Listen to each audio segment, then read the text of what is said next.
Hello everyone, I'm Karthik. I'm the head of the Skill Development Program at La Excellence. Through the Skill Development Program, we teach students how to write. Essentially, UPSC is an exam which is writing intensive. You probably are required to write an answer in 8 minutes, and that's a challenge. And in order to equip you for this challenging endeavor, we take you through an arsenal of writing programs that we have. We provide study guidance throughout our program so that the students achieve the best results. Now, without further ado, I want to take you through the few elements that I'm going to talk about today. In this video, I'm going to start with strengthening verbs and nouns. Oftentimes, words are not used in the relevant fashion, right? Especially where nouns and verbs are concerned. Using the relevant noun and using an active verb often make for a very interesting sentence. And that's something I'm going to start out by teaching you today in this video. And the second thing I'm going to teach is how to write concise and clear sentences.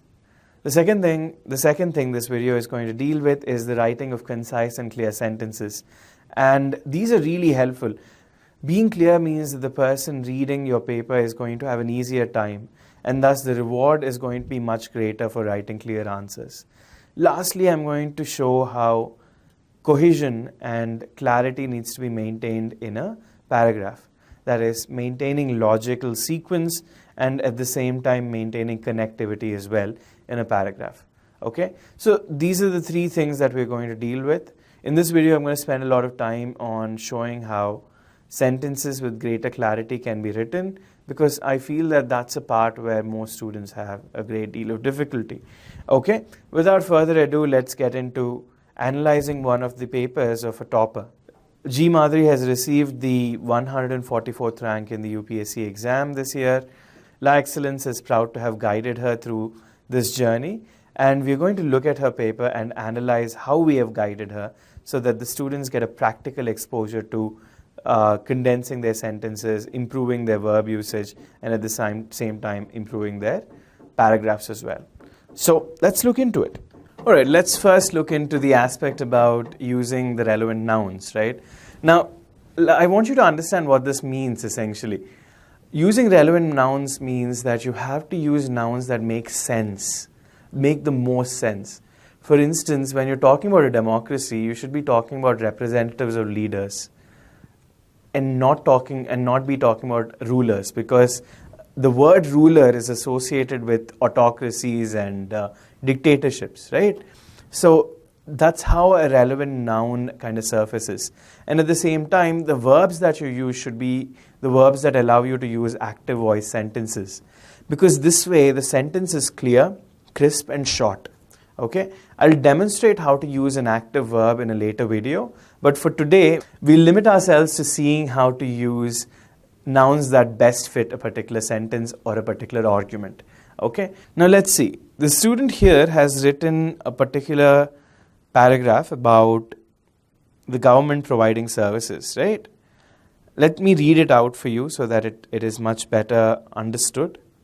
Therefore, empathy and comprehension become necessities for a civil servant because 30% or more of its citizens still lack the requisite nutrition, electricity, and so on and so forth. So instead of talking about many different services, okay, you can simply say government services. So the word government services becomes a collective noun, okay? When you use a collective noun, you essentially condense all these things, okay? Now I'm going to give you examples of how this can be avoided, right? How to use collective nouns, and I'm going to give you examples of other forms of using relevant nouns as well. Okay, let's start out with some examples. Using a shortest noun possible, okay? Instead of saying things like members of the Lok Sabha, you can simply say Lok Sabha. Here's a simple sentence. Members of the Lok Sabha decided to pass the bill. Instead of that, you can simply say the Lok Sabha passed the bill. Okay, so using the shortest form of the noun if possible. Okay, that's your first clue. The second tip I have for you is to use collective nouns wherever you can. Instead of saying Gandhi ji, Sardar Vallabhbhai Patel, Nehru, and all these names, okay, you might want to say founding fathers. Okay, Unless you're talking about something very specific that Gandhiji did, then it's better to use Gandhiji's name instead of using a collective noun, okay? If there's something specific that one person talked about. But if you have to use them together, if it's a sentiment that all of them express together, then it's better to call them the founding fathers, which is a collective noun that represents them as far as our country is concerned. So let's look at an example. Mahatma Gandhi, Jawaharlal Nehru, and Vallabhbhai Patel were instrumental in forming the ideology behind the nation. Okay? And instead of saying that, you can simply say, the founding fathers formed India's ideological framework. This is a very simple sentence. Instead of going through the robust effort of naming all of them, use a collective noun. Okay? This is the second tip that I have for you as far as using relevant nouns is concerned. Now let's look at the last tip. Okay? Last tip is considering relevance. Again, I've given this example before. Instead of saying rulers, you should be saying representatives when you're talking about a democracy. Because that particular word, representatives, fits better with a democracy because the leaders in a democracy represent the people and they don't rule over the people. Okay? Only in an authoritarian dictatorship do we find such characters, right? Or do we find such nouns? Okay? Now, let's get into the second topic of clarity and coherence. Okay? Now, this is the trick, okay? We often repeat ourselves, okay? Most students have this problem where they repeat themselves over and over again. They say the same thing as I'm doing right now. This whole beating around the bush makes you seem as though you're inefficient, okay? In order to avoid that, you want to write to-the-point sentences. Let's read what has been given here, what the student has attempted here.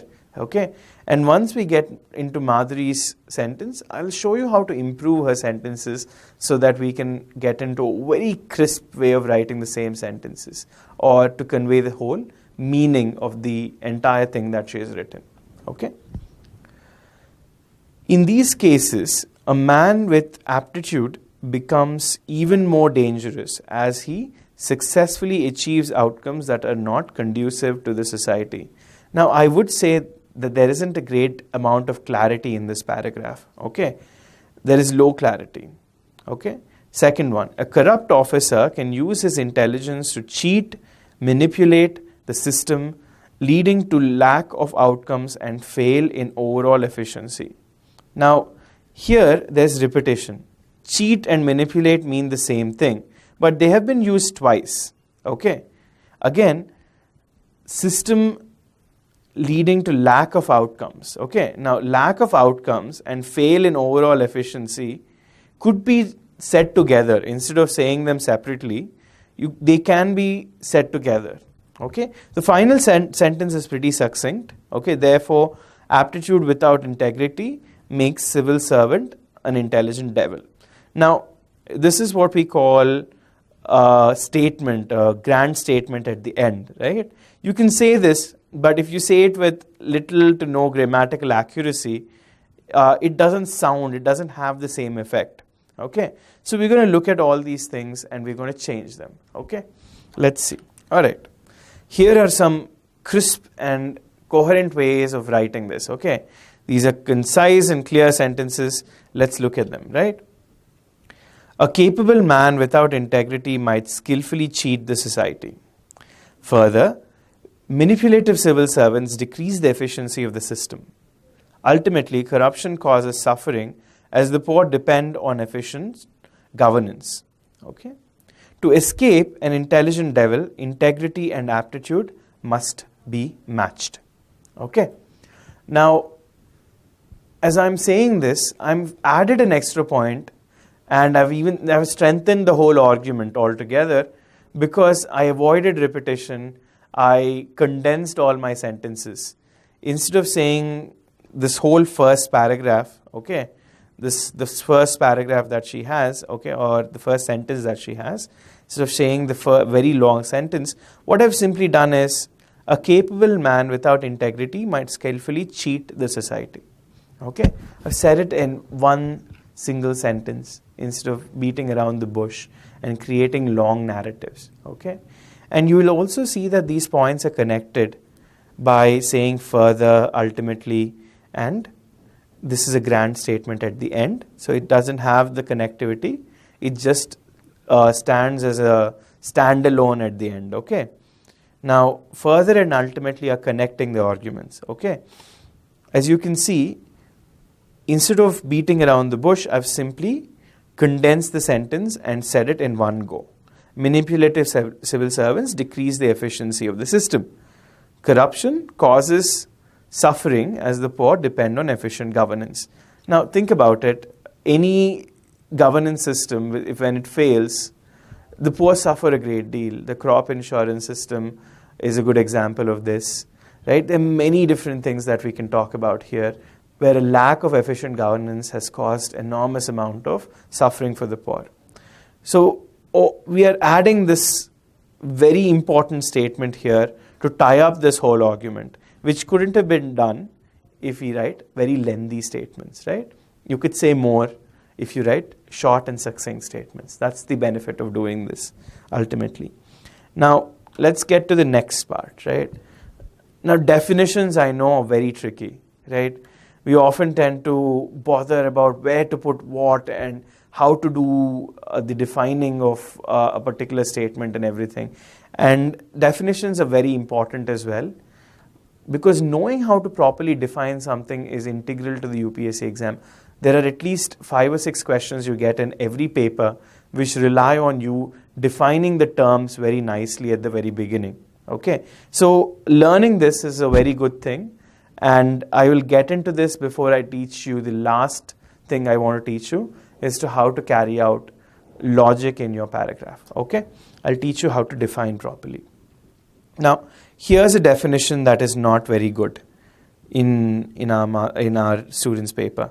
Okay, leadership refers to the ability of a person to inspire, motivate, and enthuse a group to achieve certain common predetermined objectives. It involves following components: identifying problem and proposing new solutions, and it goes on, and convincing people to see his line of thinking, and so on and so forth. Now, instead of saying all these things, I think a definition should concentrate on tightening up a motivating argument. Okay, now let's see. Let's look at how to tighten up this whole argument. Leadership refers to the ability and integrity necessary to lead. As the saying goes, knowledge is power. Hence, the capability to lead comes from knowledge. But leaders have to internalize knowledge in order to become wise. This wisdom is the birthplace of integrity. Thus, an experienced leader is often both capable and honorable. Okay. Now, this is a very large definition of leadership, I understand. But when you're attempting the ethics paper especially, such a definition would be useful, because I have clearly defined terms for you in this definition. This helps me prolong the discussion further, because I've given elements like ability, integrity, how is knowledge and wisdom important, how are they connected, all these features I've given. And this opens me up very nicely to talk about an example wherein I can show how a particular leader has been knowledgeable and wise, and how he has received many honors as a result. This can open me up to, creating that kind of a dialogue later on in the answer. So a definition might be thought of as more than a single line. Okay. In most of your answer, you might have to define your words in such a way, your keywords in such a way, that it allows you to set up a structure for your later answer. This is the most creative way you can attempt your answers. And this is going to take a lot of time to understand and create. And we're going to deal with this particular segment in later stages of our skill development program. But for now, just understand that your definitions needn't be just short. They also could be long, and they can also be used in such a way to create a structure for your overall answer. Okay. Now, let's move on.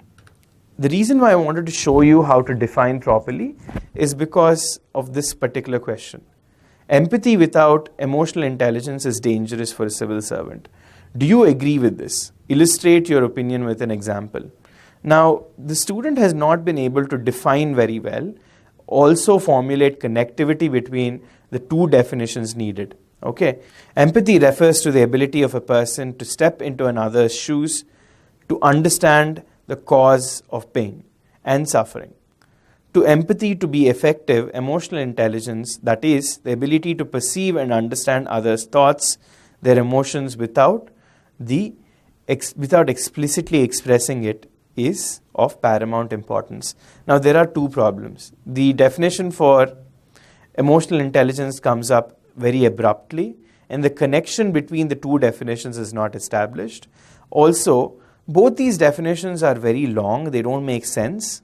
Okay, and see, this is the important part. Explicitly expressing it is what emotional intelligence is about. It's about staying in control of your emotions. Instead of saying explicitly expressing it, if you say staying in control of emotions, you can tie these things together and you can write it in a wonderful way. Okay. Now, let me give you an example of how this can be achieved. Okay. Human beings are highly empathetic. This means they can feel a small part of another person's emotions. Emotional intelligence, on the other hand, is the ability to stay in control of one's emotions.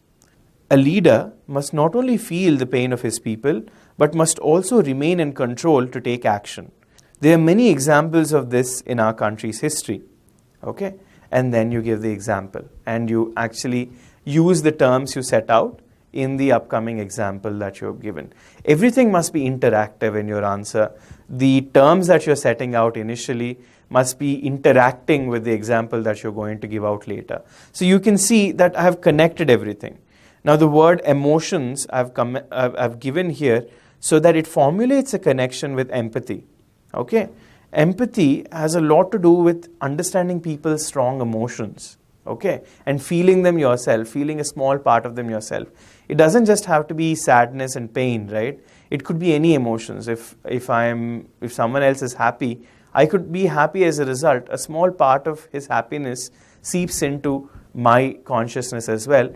And that's why when we see someone smiling, we automatically smile a little bit as well, right? So this is what I'm talking about when I'm saying empathy, right? It is not just associated with negative emotions, it's also associated with positive emotions. Now, as a result, the connection between emotional intelligence and empathy is emotions, okay? And that needs to be brought out. And since I brought it out, that connection is easily laid out here. Okay, so these are the few tips that I have for you.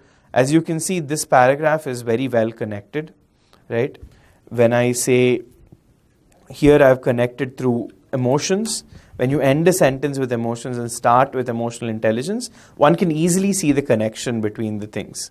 Okay, and here the word this is formulating a connection between the first sentence and the second sentence. So staying connected throughout your paragraph, right, is what is very important. Now, even here, there's a logical connection as well, right? Now, I've set out a few terms here, right? I've explained empathy and I've explained emotional intelligence. As a result, culminating the leader's figure through those two things is very important, okay?